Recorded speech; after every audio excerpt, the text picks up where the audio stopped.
One director that I've never really gotten the chance to talk about on this channel is Tim Burton. But he's somebody who's made several childhood favorites of mine like Batman Returns, Frankenweenie, and even Charlie and the Chocolate Factory. But this year marks the first time I've seen his cult classic film, Beetlejuice, and I get why it's so beloved. It's funny, it's heartwarming, well made, well acted, and an absolute riot in terms of comedy and spooky aura. This year also marks the first time anybody's seen its sequel, Beetlejuice. This is the most talked about I've seen a Burton film be in years, and for me, it's the most I've enjoyed any of his films since Charlie and the Chocolate Factory. And God, that was made almost 20 years ago. But is it as good as the original? Let's find out. Burton's style has been criticized heavily over the 2000s. People usually say it's becoming a corporate backdrop for his films, but I see it differently. It's a way for Burton to give his films their own unique pop compared to what else is coming out at the time. The vast colors, the explorations of different mediums of film blending together like stop motion and live action, or the unique worlds and characters he makes that are overall entertaining. The only films without this distinctive look are Marky Mark and The Monkey Bunch, or Dumbo. Why did he make Dumbo? But this feels like his best directed film in decades. Just like his earlier work, the colors pop. The film blends different ways of filmmaking together really well, like that sandworm or plane scene. And the unique design of the underworld and even the real world are entertaining to look at and are filled with so much life. God, Bob's design kills me. And I love that I actually got invested when BJ's ex busted in on him. Rest in peace, my boy. The puppets in this thing were off the charts. I love puppets in anything. So when that baby juice thing showed up, I was laughing so hard. It caught me off guard in the best way possible. And speaking of off guard, that whole plane crash scene. I want to say it's a blend of stop motion animation and 3D rendering, but I can't even tell. And I don't know if that's a bad thing or not. And it's a perfect way to get rid of Lydia's dad and the IRL sex offender.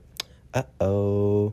And his body in the afterlife having just his head completely eaten off is so funny. The cast in this also works really well with what they have. They honestly put some of the best actors of the 80s and 90s next to some of the most recognizable faces of the 2020s, and everybody's giving their all. Keaton especially, who's able to snap right back into BJ, a character he first played 36 years ago, and he does a great job. He breathes so much life into this undead character and eats up all of his screen time. He's not doing more with his performance than the first, but he's definitely doing more of what he was in that first film. And I like that. And I think that's what everybody's really liking about this.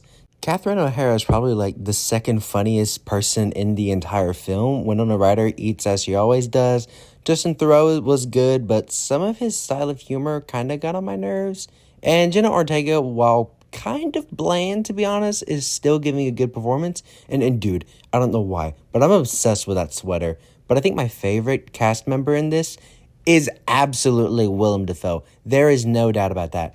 A former actor working as an undead detective is such a cool idea, and casting Willem in this role is genius. The gag with the coffee whenever he appears on screen was probably the funniest thing I've seen this year. So yeah, the cast overall is really great, as is the production design, the direction, basically everything else about this film.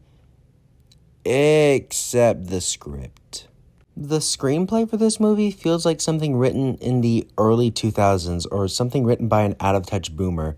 The wedding with influencers and the Netflix executive, just shut up, dude. And there's just way too much happening here. Like, it feels like there's 7 different key center plots happening and too many wannabe main characters.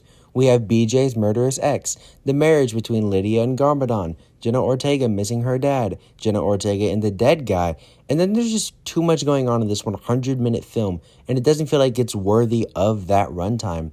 It doesn't feel like a first draft screenplay, because the sequel's been in the work for literal decades, but it feels so rushed all the way through. And the plot is enjoyable, but there's just a lot happening in it. And it almost feels like the movie's shaking you, saying, look at it, watch Beetlejuice and the Funky Bunch now. It just becomes a bit exhausting by the time we get to the climax. But then BJ makes his wedding a music video, so all is forgiven.